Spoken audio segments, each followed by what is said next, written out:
Now, what kind of state do they establish? Uh, Ibn Khaldun defines the state as al-waza, the restrainer. If you and I are in a public space, soon enough we will be fighting over resources because resources are limited. But if there is someone strong, he could put each one of us in his place. Makes sense? This is what the state does. It prevents us from aggression. It prevents us from acquiring what is not rightfully ours.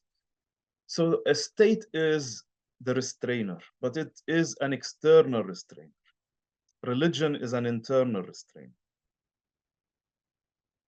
And if you don't have a wazi' min dakhil, then you are bound to be an aggressor and you would need a wazi' min kharij. Otherwise, the social fabric will dissolve.